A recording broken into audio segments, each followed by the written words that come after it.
नमस्कार दोस्तों और स्वागत है आपका 4C सुप्रीम लॉ के इस नए कानूनी एपिसोड में। मैं हूं advocate doctor Ajay Kumar Pandey, supreme court of India, और आज हम इस एपिसोड में सुप्रीम कोर्ट द्वारा व्हाट्सएप को लेकर आए हुए एक बड़े फैसले की बात करेंगे। आपके लिए बड़ी राहत की खबर है दोस्तों। सेक्शन 41 CRPC और BNSS भारतीय नागरिक सुरक्षा संहिता पर सुप्रीम कोर्ट ने पूरे देश की पुलिस व्यवस्था की पोल खोल कर रख दी है। उन्हें सख्त आदेश दिया है, मनमानी बंद करो वरना सुप्रीम कोर्ट तुम्हें तलब कर लेगा। जी हां, जब से BNSS आया मैंने देखा कि पुलिस और लॉ इन्फोर्सिंग एजेंसी मसलन CBI, ED, enforcement directorate, GST, income tax पाव बाड़ा हो गए। इनके कानून को धत्ता बता दिया, ह्यूमन राइट्स को कुएं में डाल दिया और एक प्रोविजन निकाल लिया BNSS का और कर दी वसूली शुरू और कर दी मनमानी शुरू। बात बहुत दिन तक छिपी नहीं रह सकी और मामला पहुंच गया सुप्रीम कोर्ट। और अब देखिए सुप्रीम कोर्ट इस मामले में क्या कहता है।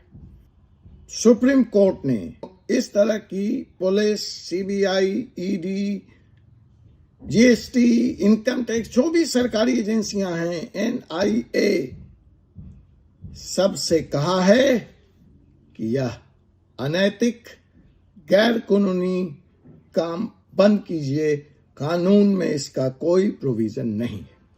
मैं सुप्रीम कोर्ट के इस फैसले पे आऊं उसके पहले अपना एक व्यक्तिगत अनुभव शेयर करना चाहूंगा आपसे, अगर आप इजाजत देंगे आधे मिनट की। मसला यह हुआ कि हमारे एक मित्र को CBI का नोटिस आ गया। नोटिस व्हाट्सएप पे था।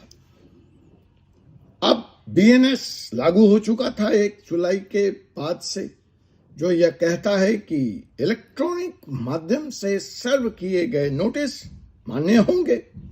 अब व्हाट्सएप इलेक्ट्रॉनिक माध्यम से सर्व किया ही नोटिस है। ऐसी हालत में मुझे उस व्यक्ति को कहना पड़ा कि यह नोटिस मान्य है कानून की नजर में और आपको CBI के इस अफसर के सामने, इस आयोग के सामने पेश होना चाहिए। फिर भी मैं पूरी तरह से कन्विंस नहीं था, लेकिन मेरे हाथ तो बंधे हुए थे। उस समय तक मेरे हाथ कोई जजमेंट नहीं लगा था। तो मैंने CBI में अपने एक मित्र को जो सीनियर पोस्ट पर हैं, IG, DIG लेवल पर हैं, उनसे सलाह के लिए कि भाई कहीं आपका यह अफसर बदमाशी तो नहीं कर रहा है, कहीं आपका यह अफसर वसूली की फिराक में तो नहीं है, आखिर यह नोटिस क्यों नहीं कानूनी तौर तरीके से सर्व कर रहा है और इसके इस व्हाट्सएप पर दिए गए नोटिस को क्या मुझे सीरियसली लेना चाहिए या सीरियसली नहीं लेना चाहिए। तो उस अधिकारी महोदय ने मुझसे कहा, BNSS के आने के बाद उनके संस्थान ने यह तय किया है कि व्हाट्सएप पर भेजा गया नोटिस मान्य होगा, उसको वही कानूनी सैंक्शन प्राप्त होगा जो कानूनी प्रावधानों के तहत दूसरे कानूनी नोटिस को है, अर्थात सेक्शन 41 CRPC। और फिर तो क्या था, ऐसे नोटिसों की बाढ़ लग गई। क्या पुलिस, क्या लोकल थाना, क्या ED, सब ने एक चलन बना लिया, व्हाट्सएप पर नोटिस भेजो और काम खत्म करो। और तो और वकील लोगों ने भी व्हाट्सएप के माध्यम से पिटीशन भेजना, नोटिस भेजना अपने दूसरे राइवल वकील साहब लोगों को और पार्टीज को शुरू कर दिया और ऐसे लगने लगा कि अब अदालत व्हाट्सएप के जरिए ही चलेगी। यह अलग बात है कि मैंने उच्च न्यायालय, उच्चतम न्यायालय और NCLT वगैरह में जज साहब लोगों को यह इंसिस्ट करते देखा, ऑर्डर में यह लिखते देखा, serve notice through all means. वहां तो थोड़ी जान बची, लेकिन जैसा कि मैं कह रहा हूं कि गदर तो काट रखा था पुलिस ने, CBI ने, ईडी ने, ऐसी कानूनी संस्थाओं ने। तो आइए देखते हैं कि आखिर कोर्ट ने इस बारे में क्या कहा है। तो सुप्रीम कोर्ट ने अपने लेटेस्ट जजमेंट में कहा कि पुलिस सेक्शन 41A CRPC या सेक्शन 35 BNSS के तहत नोटिस, व्हाट्सएप, ईमेल या किसी अन्य इलेक्ट्रॉनिक माध्यम से जारी नहीं कर सकती।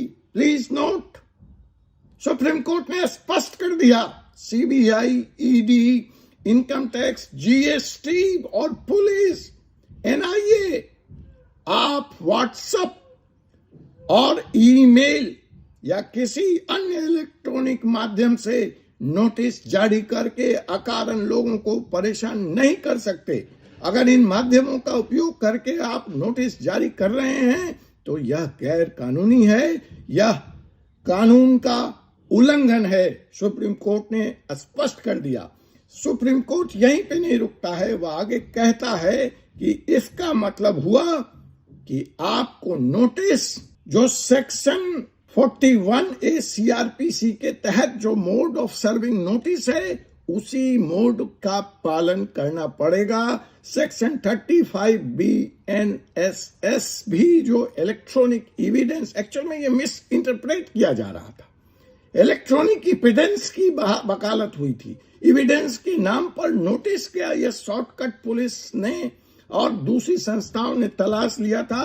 लेकिन सुप्रीम कोर्ट ने सतेंद्र कुमार अंटिल बनाम सीबीआई मामले में यह स्पष्ट कर दिया कि व्हाट्सएप, ईमेल या किसी अन्य इलेक्ट्रॉनिक माध्यम से जारी किए गए नोटिस की कानून की नजर में कोई वक़्त नहीं है, कोई रिलेवेंस नहीं है।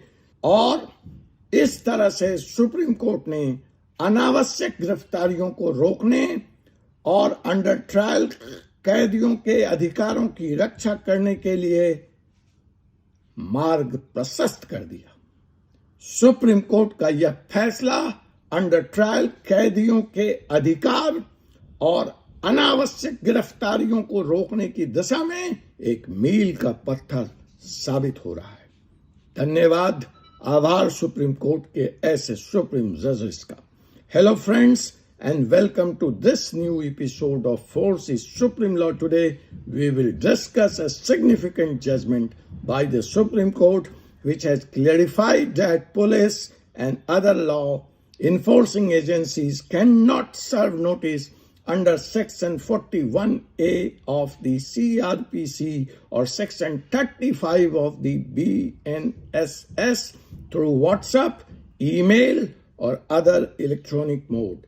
The decision was delivered in Satendra Kumar Antil versus CBI case, which has become a landmark judgment in preventing unnecessary arrest and safeguarding the rights of under trial prisoners.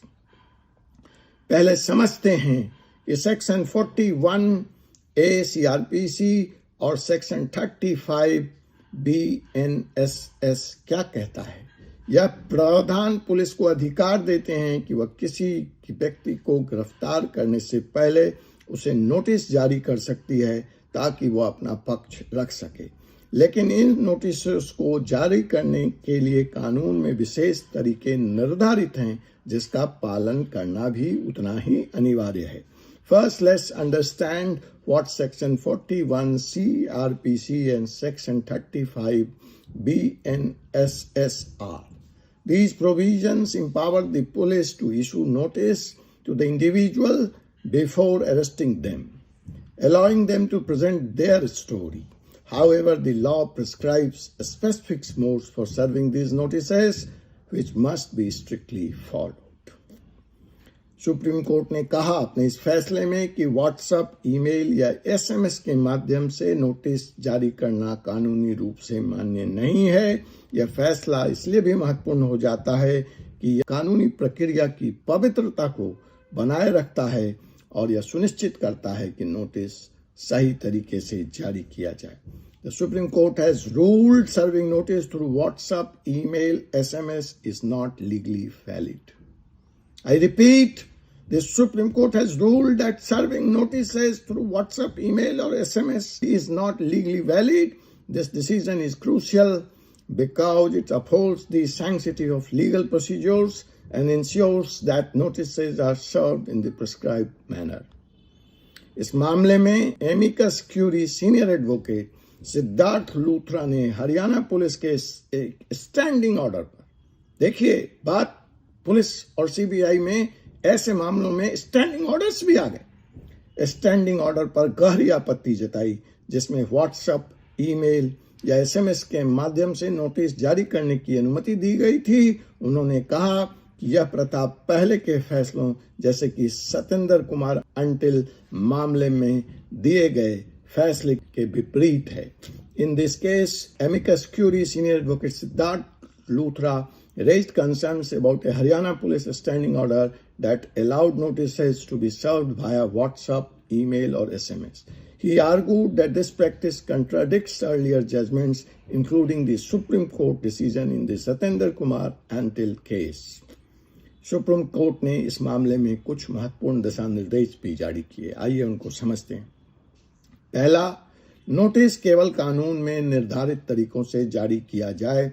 दूसरा, सभी राज्य और केंद्र शासित प्रदेश राकेश कुमार बनाम विजयंत आर्या और अमनदीप सिंह जौहर बनाम स्टेट एनसीटी ऑफ दिल्ली के मामलों में दिए गए दिशा निर्देश का पालन करें।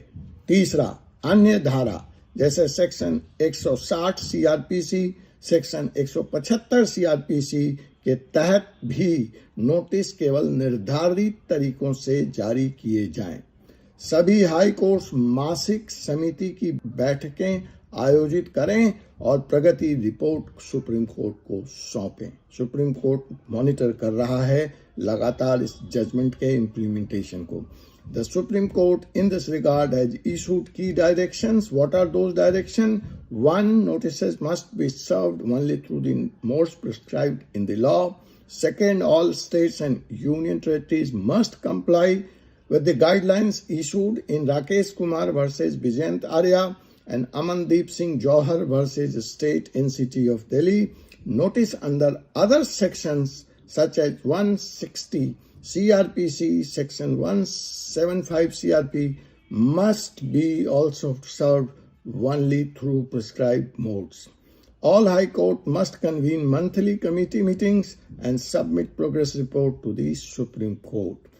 कोर्ट ने राज्यों और केंद्र शासित प्रदेशों को 3 हफ्ते का टाइम दिया है जिसके तहत निर्देशों के पालना की अनुशंसा होनी चाहिए और उसका एक्जीक्यूशन भी होनी चाहिए। 4 हफ्तों के भीतर अनुपालन रिपोर्ट जमा करने का आदेश दिया गया है। अगर अनुपालन नहीं किया जाता है तो उचित कार्रवाई की जाएगी। The court has directed states and union territories to ensure compliance within 3 weeks and submit compliance affidavits within 4 weeks. If compliance is not met, appropriate action will be taken. दोस्तों, यह फैसला कानूनी प्रक्रिया की अखंडता को बनाए रखने की दिशा में एक बड़ा कदम है। यह सुनिश्चित करता है कि नोटिस जारी करने की प्रक्रिया पारदर्शी और निष्पक्ष हो। Friends, this judgment is a significant step towards maintaining the integrity of the legal procedures. It ensures that the process of serving notice will remain transparent and fair. दोस्तों, अगर आपको यह वीडियो पसंद आया हो तो इसे लाइक और शेयर करें। हाँ, फोर्स सुप्रीम लॉ को सब्सक्राइब करना ना भूलें ताकि आप कानूनी जागरूकता के हर अपडेट से जुड़े रहें। If you like this video, please like and share it. Don't forget to subscribe to Forces Supreme Law to stay updated with every legal awareness update. धन्यवाद। जय हिंद। Thank you. जय हिंद। आपसे मुलाकात होगी एक ऐसे विषय के साथ अगले एपिसोड में। तब तक मुझे advocate doctor Ajay Kumar Pandey, supreme court of India को अनुमति दीजिए। जय हिंद, जय भारत, जय संविधान।